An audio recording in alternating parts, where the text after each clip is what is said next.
Assalamualaikum warahmatullahi wabarakatuh. Alhamdulillahi rabbil alamin wal aqibatu lil muttaqin wala udwana illa 'alal zalimin. Summa salatu wassalam ala khairi man ba'athahu Allah rahmatan lil alamin. Sayyidil anbiya'i wal mursalin Rasulullah Muhammad sallallahu alaihi wasallam wa ala alihi wa ashabihi ajmain. Bapak-bapak, ibu-ibu yang dimuliakan Allah Subhanahu wa taala. Marilah kita tak hentinya memanjatkan puja dan puji kita hanya kepada Allah sebagai wujud rasa syukur kita. Begitu banyak nikmat dan karunia yang Allah limpahkan pada kita, termasuk nikmat digerakkan hati kita memakmurkan pengajian ini malam hari ini. Salawat berangkaikan salam kita hadiahkan kepada Rasulullah Muhammad sallallahu alaihi wasallam. Allahumma salli wa sallim wa barik alaih. Harapan kita semua tergolong pengikut baginda yang mendapatkan syafaat nantinya. Bapak Ibu, jamaah rahimakumullah. Allah Subhanahu wa taala telah menetapkan satu ketetapan bahwa kehidupan semua makhluk di dunia ini tidak akan pernah lepas dari ujian dan cobaan. Inilah yang dalam terminologi Al-Quran Allah namakan dengan sunnatul ibtila. Hukum alam bahwasanya tiap orang, tiap individu pasti ada ujiannya masing-masing. Tak kira apakah kita diuji pada harta kita, pada kesehatan kita, pada keturunan kita, pada nama baik kita. Yang jelas semua orang tanpa terkecuali pasti hidupnya tak pernah lepas dari ujian. Mungkin ada dua orang atau lebih sama-sama diuji pada anak. Tapi bentuk dan jenis ujiannya pun tak sama. Begitulah kita melihat bagaimana ujian dalam kehidupan ini menjadi bagian tak terpisahkan dari bagaimana Allah mengatur kehidupan di muka bumi ini. Nah, kenapa Allah Subhanahu wa taala berikan kepada kita begitu banyak ujian? Kita tahu di antara sifat Allah yang paling utama adalah sifat Ar-Rahman Ar-Rahim. Dialah Allah yang Maha Pengasih, Dialah Allah yang Maha Penyayang. Mungkin sekilas kita menganggap kalau Allah pengasih, kok kita diuji? Sekiranya Allah itu penyayang, kenapa ada saja problem dan masalah dalam hidup ini?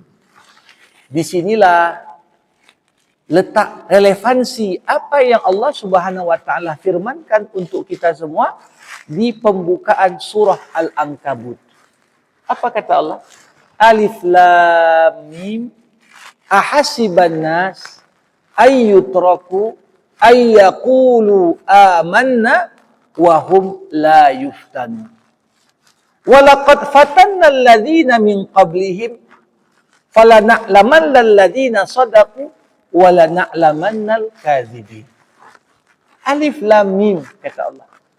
Apakah manusia mengira Allah akan menerima klaim sepihak dari kita semua? Ya Allah, kami beriman kepadamu. Kami percaya padamu.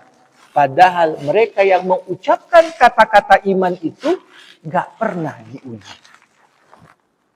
Jadi ujian dalam hidup apapun bentuknya, panjang ataupun pendek, banyak ataupun sedikit, itu semua adalah mekanisme yang Allah Subhanahu wa taala gulirkan dalam hidup kita sebagai wujud pembuktian apa betul kita telah benar-benar beriman. Maka dari itu dikatakan fala na'lamannal ladzina shadaqu wa na'lamannal kadzibin. Dengan ujian yang datang inilah kami mengenal, kata Allah, siapa yang benar-benar jujur keimanannya. Dan siapa pula yang keimanannya penuh dengan dusta. Jadi ini ayat, kalau kita pahami betul, kita semua sadar Allah ciptakan kita untuk menjalani kehidupan di dunia, walaupun di dalamnya banyak problem. Problem itu bukanlah untuk membuat kita sengsara, bukanlah Allah ingin menghukum kita dengan problem itu, tapi itu adalah tak lain dan tak bukan cara Allah untuk menilai kesungguhan kita dalam beriman. Jamaah rahimakumullah.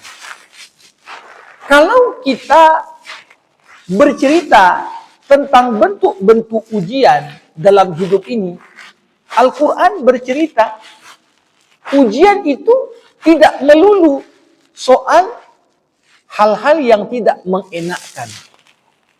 Wala nabluwakum bisyarri wal khairi fitnah. Kami pasti akan uji kalian, baik dengan sesuatu yang buruk ataupun dengan sesuatu yang baik, sebagai fitnah. Jadi ketika penghasilan berkurang, ujian.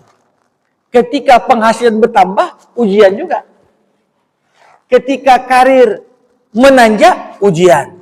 Ketika karir mentok, ujian juga. Ketika dapat anak, ujian. Ketika belum dikaruniakan anak, ujian juga. Jadi semua yang Allah Subhanahu wa taala gulirkan dalam hidup, hakikatnya ujian. Bahkan dikatakan terkadang ujian dengan sesuatu yang tak mengenakkan hati kita, justru persentase orang yang lulus lebih banyak dibanding ketika manusia diuji dengan apa yang disukainya. Kenapa? Di saat kita dihadapkan dengan masalah, dengan problem, dengan sesuatu yang tak mengenakkan hati, tiba-tiba langsung hidup alarm fitrah berketuhanan. Manusia saat masalah, langsung ingat Allah. Yang nggak pernah bangun tahajud pun tiba-tiba bangun dia. Salat dia. Kenapa? Dia merasa, ya Allah, aku tak kuat menghadapi cobaan ini. Maka kita pun mencari tempat bersandar. Ya Allah. Tapi sebaliknya, di saat hidup ini, seakan-akan semua pintu terbuka lebar bagi kesuksesan dan kegemilangan kita. Disitulah mulai muncul ego pada diri masing-masing orang. Dia menganggap apa yang ku dapat itu semua karena kecerdasanku, karena kepintaranku, karena koneksiku, karena kehebatanku. Sebagaimana dikatakan Qarun, ketika orang-orang takjub nengok uangnya yang banyak, ditanya, dari mana aku dapat uang banyak kali Qarun? Qarun dengan enteng mengatakan, innama utituhu ala ilmin indi. Aku dapat ini semua aset-aset yang banyak karena kecerdasan. Jamaah rahimakumullah. Nah, karenanya di dalam Al-Quran Allah Subhanahu wa taala sebutkan ujian dengan hal-hal yang tak mengenakkan itu banyak bentuknya. Walanabluwannakum bisyai'im minal khaufi wal ju'. Kadang-kadang ujian Allah apa? Munculnya rasa takut. Kalau cerita takut selalu berkaitan dengan masa depan. Karena manusia itu terhadap apa kita takut dan khawatir? Kepada sesuatu yang belum terjadi. Sedangkan untuk sesuatu yang udah terjadi, biasanya bukan takut, kita sedih. Ya, mikirkan masa lalu, habis kita tersandera dengan apa-apa yang menggundahkan hati. Rasa takut, rasa lapar. Kalau kita lihat video-video saudara kita yang ada di Rafah, udah 200 harian mereka dalam kondisi di tengah perang. Persediaan makan makin tipis. Bahkan banyak yang mati kelaparan. Di saat ya perbatasan masih juga ditutup. Asupan makanan bantuan pun bahkan dibatasi. Nah, Rasa lapar pun bagian ujian. Wa naqsim minal amwal. Kadang-kadang ujian itu apa? Berkurang harta. Bukan hanya itu, wal anfus, berkurang jiwa orang-orang terdekat kita. Tetangga yang dulu dekat, oh sudah meninggal dunia. Kerabat yang dulu kita kenal, oh sudah. Innalillah. Begitulah, satu persatu. Ini adalah ujian. Nah, jamaah rahimakumullah. Maka patut untuk kita kaji dan sangat menarik apa sebenarnya tujuan Allah di balik pengujian iman kita lewat berbagai bentuk ujian yang ada. Kalau kita merujuk kepada ayat-ayat suci Al-Quran dan hadis-hadis Rasulullah Muhammad Sallallahu Alaihi Wasallam, setidaknya kita akan temukan ada 5 hikmah besar di balik setiap ujian yang ada dalam kehidupan ini. Apapun bentuknya. Yang pertama, Bapak Ibu, ujian selalu merupakan bagian dari mekanisme yang Allah buat untuk membuat kita sebagai hambanya tangguh dan kokoh. Kalau hidup ini semuanya mudah, nggak ada problem, nggak ada masalah, akan lahir hamba-hamba yang lemah. Masalah selalu membentuk karakter pemenang. Justru sejarah menunjukkan pada kita figur-figur tokoh pemimpin yang hebat justru lahir dari masalah. Di tengah masalah muncul tokoh-tokoh hebat. Kenapa? Masalah membentuk karakter kita yang kuat, yang kokoh, tidak mudah kita kemudian rapuh. Makanya jamaah rahimakumullah, di akhir juz 2 di surah Al-Baqarah, Allah Subhanahu wa taala menceritakan kepada kita tentang pasukan kecil yang dipimpin oleh Talut. Talut ini adalah mertuanya Nabi Daud yang diangkat Allah menjadi pemimpin Bani Israel untuk membebaskan tanah Palestina. Dari mulai dia ditunjuk Allah, kau sebagai pemimpin yang akan memimpin pasukan. Setengah dari Bani Israel menolak dia jadi pemimpin. Kenapa? Karena miskin, tak punya duit, dan lain sebagainya. Dari jumlah yang sedikit berangkat perang.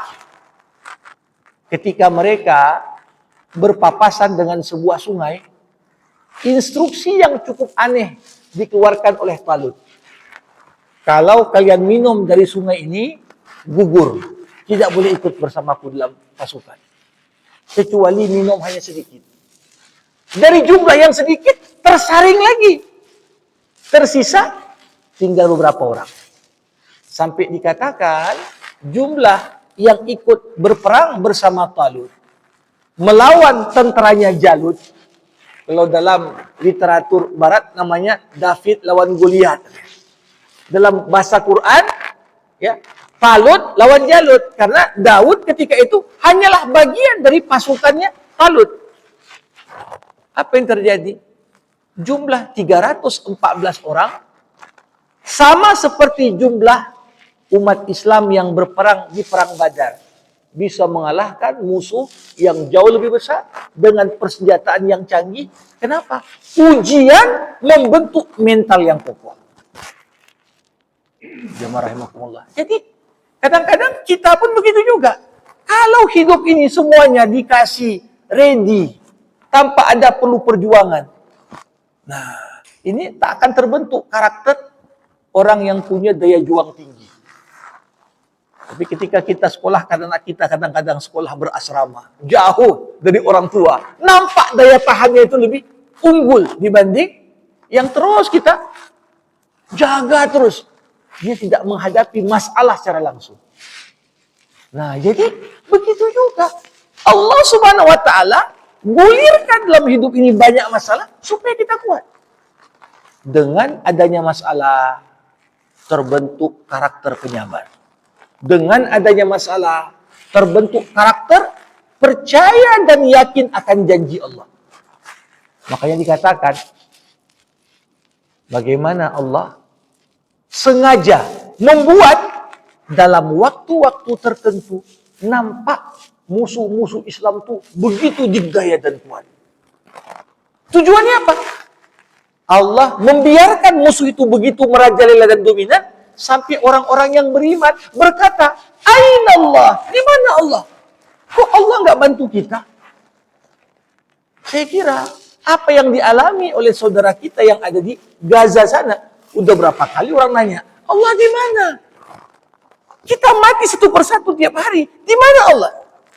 Tapi Bapak Ibu, jangan lupa, setiap kali umat Islam mulai berkata, di mana Allah? Seketika Allah tunjukkan tanda-tanda kebesarannya, lewat tanda itulah berbondong-bondong mereka yang dulu memerangi Islam. Semuanya bersahut-sahutan mengucapkan La ilaha illallah. Ini ujian. Makanya siapa manusia yang paling banyak dapat ujian? Para nabi. Orang-orang soleh. Bahkan dalam sebuah hadis sahih, riwayat Imam Bukhari dikatakan, manusia yang paling banyak diuji para nabi. Dan tiap orang, kata Rasulullah, diuji sesuai dengan kualitas agamanya. Yang agamanya kokoh, ujiannya pun makin berat. Yang agamanya rapuh, maka ujiannya pun tak perlu berat.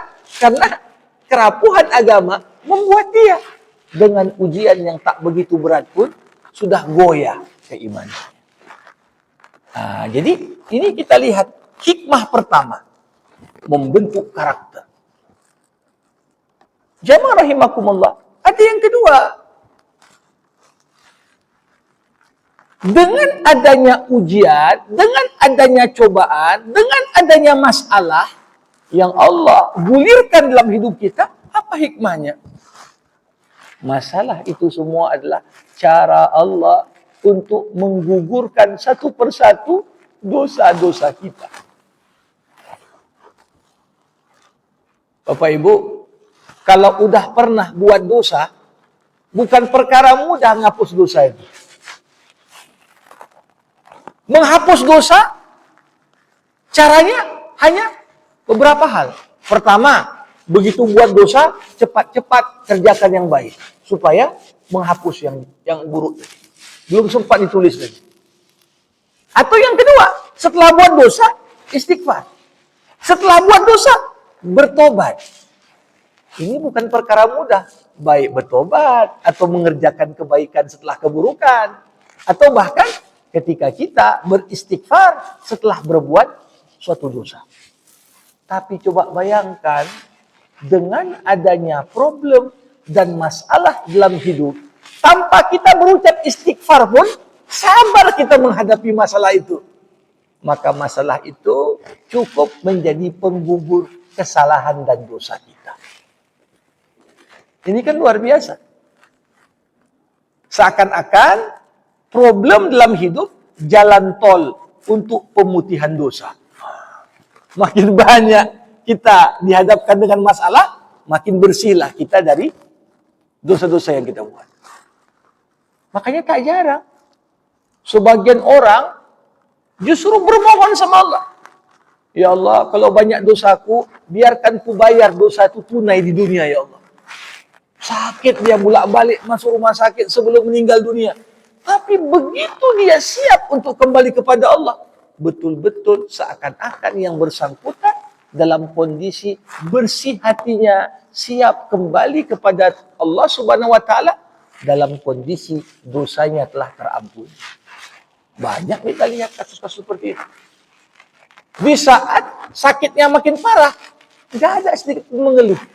Justru dia mengatakan, ya ini memang sengaja. Lebih bagus aku tersiksa di dunia dibandingkan tersiksa di akhirat. Berarti ujian-ujian dalam hidup ini bagian dari penggugur dosa. Makanya kalau kita lihat, manusia-manusia yang paling berat, diuji siapa? Coba bayangkan, pernah nggak terbayang ada orang sakit seperti Nabi Ayub? Inilah simbol bagaimana penyakit paling berat, paling parah yang mungkin menimpa seseorang. Dari yang banyak istrinya, banyak anaknya, hilang satu persatu. Bapak Ibu, selalu secara psikologis lebih ringan bersabar orang yang nggak pernah punya anak dan nggak pernah punya istri dibanding udah pernah punya banyak kemudian hilang satu persatu. Rasa sakit atas kehilangan itu sangat berat. Coba bayangkan.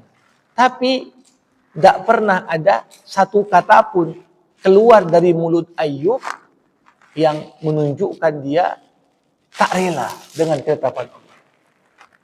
Dia terima betul semuanya. Karena Allah. Nah ini salah satu luar biasa ini.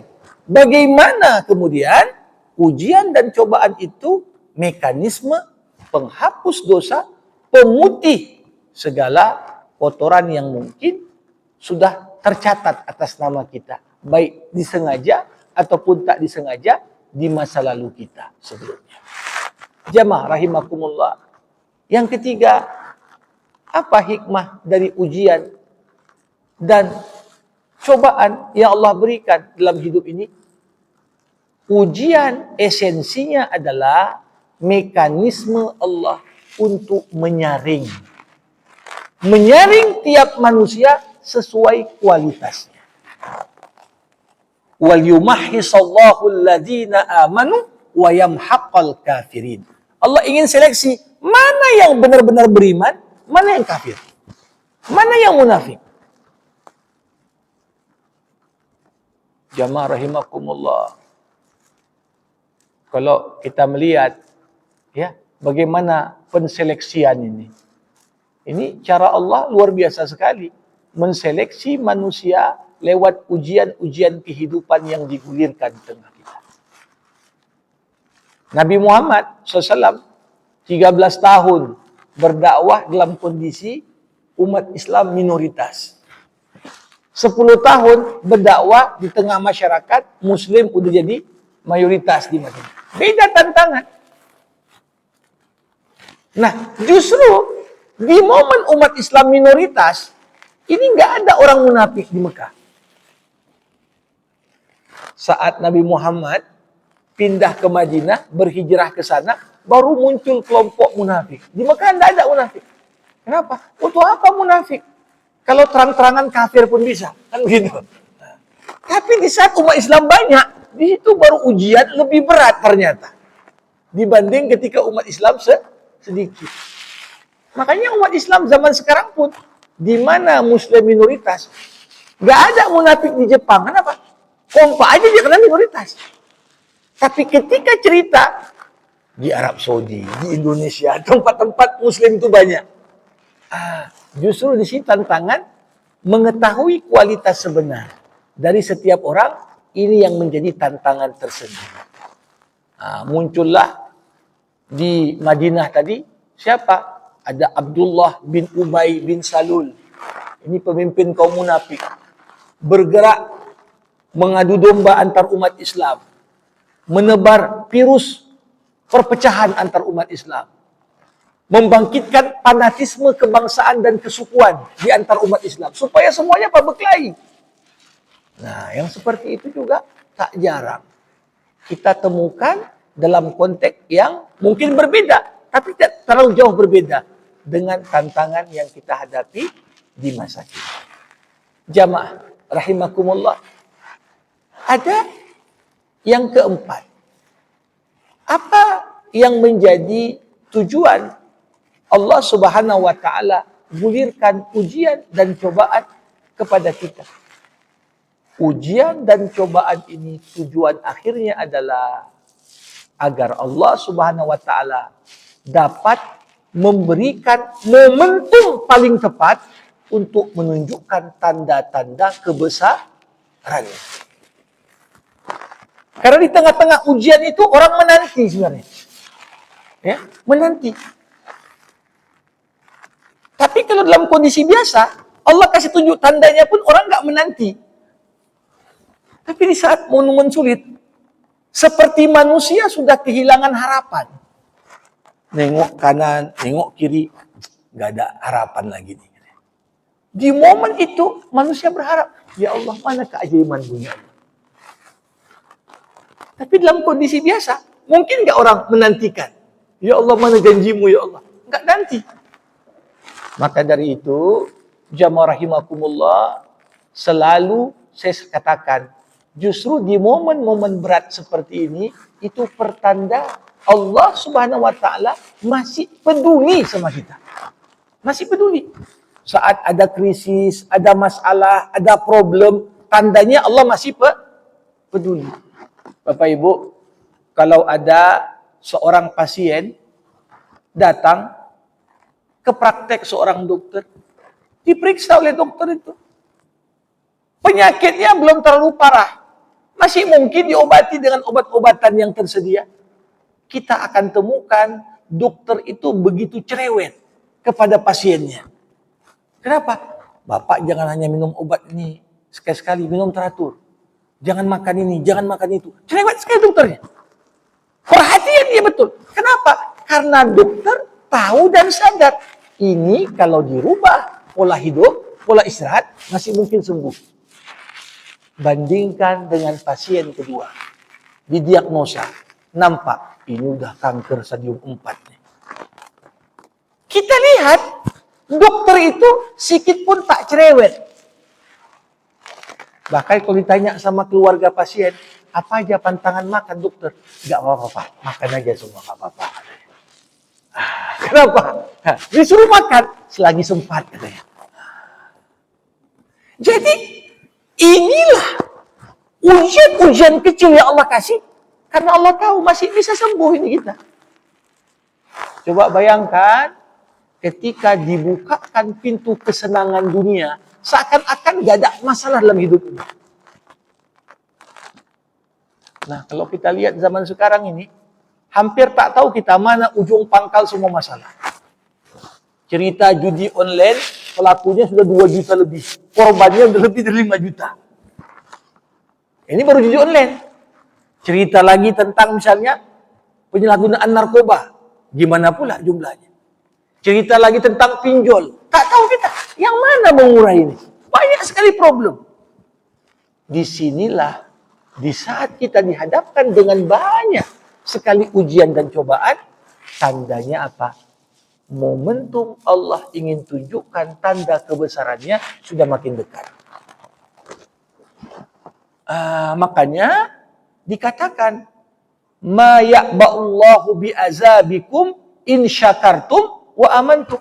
Allah nggak akan hukum kalian dengan hukuman, azab atau apapun namanya selama kalian beriman dan bersyukur. Jadi ini momen kita diuji untuk menunjukkan tingkat keimanan dan kesyukuran kita. Tapi ada yang kelima sebagai hikmah terakhir yang dapat kita bahas malam hari ini. Apa itu? Semua ujian dan cobaan, hikmah terbesarnya apa? Ujian dan cobaan melahirkan rasa rindu pada hati hamba kepada Tuhannya. Kadang-kadang, saking susahnya hidup, jadi rindu kita mau meninggal. Kapanlah kau panggil aku ya Allah? Banyak kali masalah. Tapi di saat hidup terlalu enak, orang jadi takut mati. Begitu hidup enak sekali, uang banyak, terbuka semua, jangan sekarang lah ya Allah kau cabut. Lagi enak-enaknya nih hidup. Tapi di saat, coba bayangkan anak-anak yang yatim di Gaza. Ya, mau meninggal tiap hari pun ada kawannya, udah gak peduli lagi dia. Kenapa? Ya, dalam hati tertanam, kami udah rindu samamu ya Allah. Ini sama seperti ketika Bilal bin Abi Robah. Bilal siapa? Sahabat Rasulullah.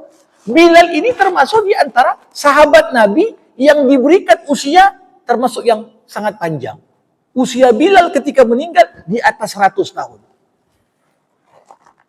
Artinya apa? Ketika Bilal meninggal, seangkatan dia dengan sahabat Rasulullah yang lain udah pada meninggal semua. Waktu Bilal sakit keras, anaknya nangis-nangis mengiringi Bilal di tempat tidur. Aduh ayah sakit, dapat. Justru Bilal senyum dia. Jangan nangis kalian anakku. Tadi malam aku bermimpi berjumpa kekasihku. Siapa? Rasulullah. Nabi berpesan kepadaku, besok malam kita makan bersama. Dan yang terjadi apa? Bilal menatap kematian lewat sakit yang begitu berat sebelum dia meninggal dengan senyuman. Kenapa? Udah rindu kali dia.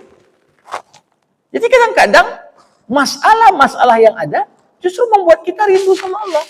Rindu untuk tahajud, rindu puasa sunnah, rindu untuk berzakat, rindu untuk umroh. Di saat tak ada problem, terpikir pun enggak mungkin untuk bangun tahajud. Jadi, disinilah bagaimana relevansi ayat tadi. Apakah kalian mengira Allah akan terima klaim sepihak dari kita semua? Ya Allah, kami dah beriman. Padahal mereka belum diuji. Allah uji kita untuk pertama membentuk karakter kita yang kuat. Allah uji kita untuk menggugurkan dosa-dosa kita. Allah uji kita untuk memfilter mana yang benar-benar beriman, mana pula yang kafir dan munafik. Allah uji kita untuk memberikan momentum. Allah tunjukkan tanda kebesarannya. Dan yang terakhir, Allah berikan ujian untuk kita supaya kita merasakan kerinduan untuk semakin dekat dengan Allah. Maka tiap ujian sesungguhnya adalah peluang bagi kita untuk lebih dekat selangkah menuju Allah Subhanahu wa taala. Ini mungkin bagian dari apa yang dapat kita jadikan bahan renungan. Karena kalau sudah lewat musim haji, berarti udah di penghujung tahun Hijriah kita. Mau menatap tahun depan dengan semangat hijrah perubahan yang lebih baik daripada kondisi saat ini, kita perlu review. Mungkin banyak sekali ujian yang kita hadapi sepanjang tahun ini. Ya, pahamilah apa maksud Allah di balik setiap ujian. Insya Allah kita akan lebih kuat menatap tantangan masa depan dengan keimanan yang lebih kokoh. Demikian pengantar dari saya. Lebih dan kurang saya mohon maaf. Kita berikan kesempatan tanya jawab bagi Bapak Ibu sekalian. Jamaah rahimakumullah. Ikhtiar manusia itu ada ikhtiar sebelum turunnya ujian, ada ikhtiar saat ujian sedang berlangsung, ada juga ikhtiar pasca ujian berlalu. Kenapa saya katakan demikian? Karena filosofi yang diajarkan dalam Islam, pernah suatu ketika Umar bin Khattab mau pergi ke Palestina. Dapat kabar, Khalifah, di Palestina sedang ada wabah penyakit. Umar ketika itu mengatakan, kalau begitu kita nggak jadi pergi. Ada sahabat protes. Wahai Khalifah, kau mau lari dari takdir Allah? Umar menjawab, ya, aku lari dari takdir buruk, menjemput takdir baik. Jadi ada ikhtiar sebelum kita diuji. Kita pilih dalam pilihan hidup ini mana yang paling baik. Kenapa? Biasanya Bapak Ibu ujian itu datang karena kita tidak istiqomah dalam aturan Allah. Makanya ada hadis Nabi ketika seorang sahabat bertanya pada Rasul, Rasul, berikan padaku satu pesan. Kalau bisa jangan panjang-panjang. Apa kata Nabi? Qul amantu billah summa istaqim. Katakan, aku beriman kepada Allah dan istiqomahlah kau di atas keimanan. Sahabat ini nanya lagi, kalau aku nggak bisa istiqomah, macam mana Nabi? Rasulullah menjawab, kalau begitu siap-siaplah kau kena uji. Jadi ujian tadi karena kita menanggalkan istiqomah. Jadi ada ikhtiar sebelum diuji. Apa itu? Jaga istiqomah. Nah, ada ikhtiar saat ujian sedang datang. Apa itu? Sabar dan syukur. Kalau diuji kita dengan yang menyenangkan hati, bersyukur. Kalau kita diuji dengan yang tak mengenakkan hati, bersabar. Tapi ada juga ikhtiar setelah ujian datang. Apa itu? Kerelaan dan keikhlasan. Setelah berlalu, rela nggak kita diuji Allah seperti itu? Ikhlas nggak kita dengan ketetapan Allah yang mungkin berat bagi kita untuk menerimanya. Nah, jadi ada ikhtiar sebelum ujian, ada ikhtiar saat ujian turun, ada ikhtiar pasca ujian berakhir. Bagaimana respon kita terhadap ujian? Terima kasih. Pertama, kita melihat kondisi umat, ya tentunya dalam konteks masa kini, tantangan di masa saat ini banyak perbedaannya dengan tantangan yang mungkin dihadapi di masa lalu. Kisah-kisah tentang umat-umat terdahulu sengaja Allah abadikan untuk kita kaji dan jadikan perbandingan. Kenapa? Semua penyakit umat terdahulu kita berpotensi untuk jatuh pada problem yang sama. Makanya diceritakan umat Nabi Lut, kenapa? Akan ada juga seperti itu di zaman kita. Diceritakan Nabi Syuaib, akan ada juga seperti itu di zaman kita. Diceritakan tentang nabi-nabi yang lain. Begitu juga. Nah, kita melihat kondisi sekarang, ya, sebenarnya apa yang saat ini berlangsung di Israel, ini nggak jauh beda juga dengan apa yang terjadi di Mekah saat Nabi Muhammad udah hijrah ke Madinah. Kenapa? Karena ketika Nabi hijrah pun masih ada Muslim yang di Mekah sebagai minoritas. Makanya kalau perang konfrontir langsung kena juga Muslim di sana. Nah, makanya kalau kita perhatikan Rasulullah Muhammad SAW itu kalau mau nantang perang langsung bisa aja dari awal, tapi nggak dilakukan. Baru Nabi membebaskan kota Mekah setelah 8 tahun hijrah. Nabi baca situasi dan kondisi. Makin lemah mereka, baru ada konfrontir. Tapi sebelumnya apa? Pernah di perang Uhud, itu Nabi berpesan kepada sahabat-sahabat yang lain. Jangan kalian bunuh pamanku Al-Abbas. Karena waktu itu Al-Abbas ikut di pasukan kafir Quraisy melawan orang Islam. Dan gak ada yang tahu Abbas itu sudah masuk Islam kecuali Rasulullah. Dan Nabi gak mau membocorkan rahasia itu. Kenapa? Karena Abbas berperan sebagai mata-mata Nabi di Mekah. Tapi Nabi berkata, jangan kalian bunuh ya kalau jumpa sama pamanku. Beberapa sahabat menolak. Kita mau jumpa sama orang kafir Quraisy, ada juga saudara kita. Kita sering bunuh-bunuhan. Sedangkan dia melarang kita bunuh pamannya.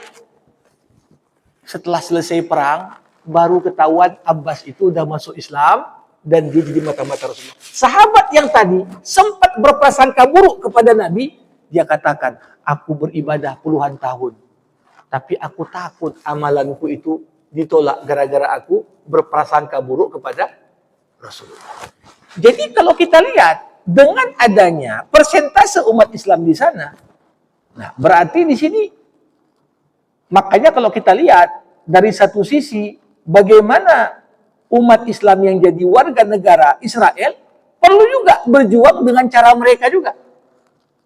Kalau ya misalnya kita lihatlah saat ini dalam ya kelompok-kelompok yang ada di Palestina ada yang berjuang lewat diplomasi. Kelompok-kelompok Fatah, PLO. Ada kelompok-kelompok yang berjuang lewat ngangkat senjata. Itulah kelompok Hamas, Jihad Islam. Ya. Tapi sisi lain kita lihat bagaimana beberapa Muslim Arab yang tinggal di Palestina ini juga sedikit banyak ikut berjuang dalam mempengaruhi opini publik di dalam Israel sendiri. Sehingga kalau kita lihat posisi Netanyahu sekarang kan goyang juga. Yang demo siapa? Rakyatnya sendiri. Nah jadi masing-masing ada porsinya. Sebagaimana dulu paman Nabi Al-Abbas, dia tetap tinggal di Mekah. Menyembunyikan keislamannya. Untuk apa? Untuk kirim berita-berita terbaru kepada Rasulullah. Jadi disinilah kadang-kadang ya kita harus tahu ada pembagian porsi kerja. Ya. Selama tujuan kita sama, ya nggak apa-apa. Jangan begitu cara kita pendekatannya berbeda, langsung kita musuhi. Banyak jalan menuju Mekah. Nah, ada yang mungkin berjuang dari dalam, ada berjuang dari luar, tapi tujuannya sama. Nah ini yang perlu dibagi porsi. Nah, sekian demikian komentar saya Pak. Jamaah rahimakumullah, memang yang paling tahu apa yang menimpa kita, apakah hukuman, apakah ujian, Allah dan orang yang bersangkutan. Orang lain yang melihat hanya bisa menerka-nerka. Ini ujian atau hukuman nih? Gak tahu dia. Karena yang tahu kita dan Allah. Maka dari itu pertama, agama mengajarkan pada kita sebagai hamba, bagian paling penting kita tetap berprasangka baik kepada Allah. Kalau kita sendiri mikir, ini hukuman sama Allah, berarti memang kita ada melakukan sesuatu yang fatal. Ana inda dhanni abdi bi. Aku akan berikan pada hambaku sesuai prasangka hambaku terhadapku. Itu yang pertama. Yang kedua, antara hukuman dengan tadi ujian dan cobaan, saya katakan begini. Sebenarnya semua apa yang Allah timpakan dalam hidup kita yang tak mengenakkan kita, levelnya masih ujian, kalau itu semua justru membuat kita makin dekat sama Allah. Tapi kalau apa yang Allah timpakan itu justru membuat kita makin jauh, itu namanya hukuman itu. Ada orang tercinta meninggal, tapi gara-gara meninggal jadi rajin sedekah kita. Jadi rajin sholat malam kita. Jadi rajin baca Quran kita. Ini namanya bukan hukuman. Justru ini cara Allah mendorong kita makin dekat dengan Dia. Tapi musibah terbesar ketika kita diuji dengan masalah di dunia kita, justru itu menimpa agama kita. Makin kufur nikmat kita. Makin besar kepala kita. Itu hukuman jadinya. Jadi pertama kita yang tahu. Yang kedua, gimana kita merespon. Dan tidak ada respon terbaik kecuali kita tetap berbaik sangka pada Allah Subhanahu wa taala. Demikian yang saya tahu. Ya. Baik. Baik, jemaah rahimakumullah, kita tutup dan akhiri majlis kita dengan doa. Alhamdulillahirabbil alamin. Hamdan yuwafi ni'amah wa yukafi'u mazidah. Ya Rabbana lakal hamdu kama yanbaghi li jalali wajhikal karim wa li azimi sultanik. Allahumma salli ala sayyidina Muhammad wa ashghilidh dhalimin bidh-dhalimin wa akhrijna min bainihim salimin. Allahumma 'allimna ma yanfa'una وانفعنا بما علمتنا وزدنا علما إنك أنت العليم الحكيم.